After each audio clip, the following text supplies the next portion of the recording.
అంటే మేము సినిమా అయిపోయిన తర్వాత మేము చూసుకున్నప్పుడు ఎక్కడెక్కడైతే మేము రియాక్ట్ అయ్యామో, ఎలా రియాక్ట్ అయ్యామో సేమ్ అదే విధంగా ఎక్కడెక్కడైతే ఎక్సైట్ అయ్యామో, ఎక్కడైతే ఏడ్చామో సేమ్ అదే విధంగా ఆడియన్స్ నుండి కూడా ఆ రియాక్షన్ రావడం అనేది నాకు చాలా ఆనందంగా ఉంది. ఎక్స్పెక్ట్ చేశారా ఆ లెవెల్గా మీరు ఆడియన్స్ నుంచి?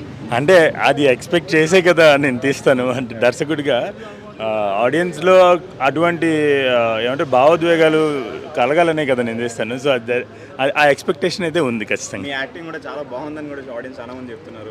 Thank you so much. అది అంటే నన్ను ఈరోజు నటుడిగా కూడా గుర్తించిన సత్యదేవ్ గారిని కమల్ హాసన్ గారితో పోలుస్తున్నారు, మరి ఆ లెవెల్లో మీరు చూపించారు, సో ఎలా అనిపిస్తుంది?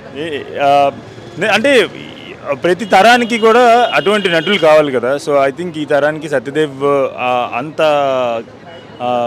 యూనో ఇంటెన్సిటీ ఉన్న, అంత కెపాసిటీ ఉన్న నటుడిగా నేను నమ్మాను. అందుకనే ఈ సినిమాకి ఆయన తీసుకోవడానికి చాలా ముఖ్య కారణం కూడా అది. ఎందుకంటే this film needs really a great actor. And also Satya అనే కాదు, సత్య చుట్టుపక్కల ఉన్న వాళ్ళు కూడా ఎంత గొప్ప నటులు అంటే చాలా they perform really well. Poster Sudarshan దగ్గర రివర్స్లో పెట్టి చూసినారు. What is the concept of that? అది మా ప్రొడ్యూసర్స్ థాట్ అండి అది. And I really loved it when I saw it. I really loved it. So I said congratulations and all the best again. Thank you. Story పరంగా అంటే మీకు already ఒక మొత్తం కూడా ముందే అంచనా వేసుకుంటూ ఉంటారు, అండ్ ఇక్కడ చూసుకున్నట్టయితే కొన్ని నెగిటివ్ రివ్యూస్ కూడా వస్తున్నాయి, మరి వాటిపైన మీ ఒపీనియన్? సార్ అంటే ప్రేక్షకుల అభిప్రాయాలు ఒకరికి మారచ్చు కదండి. సో నేను ఆ వాటిని కూడా గౌరవిస్తాను. కాకపోతే నేను ఏమంటానంటే ఈ సినిమా కొత్తగా ఉంది, కొత్త తెలుగు సినిమా, మునుపెన్నటి చూడని తెలుగు సినిమా అని అందరూ చెప్తున్నారు. ఇప్పుడు ఇవాళ థియేటర్ నుంచి బయటకు వచ్చినప్పుడు కూడా తెలుగులో ఇలాంటి సినిమా చూడలేదంటున్నారు.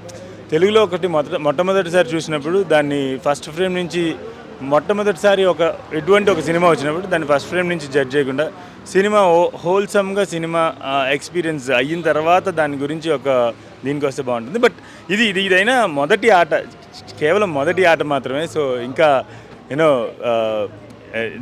ఇంకా చాలా ఉంది, చాలామంది ఆడియన్స్ చూడాలి హోల్సమ్గా, అప్పుడు మనకు తెలుస్తుంది సినిమా తాలూకా ఏంటనేది. But I respect every once this thing.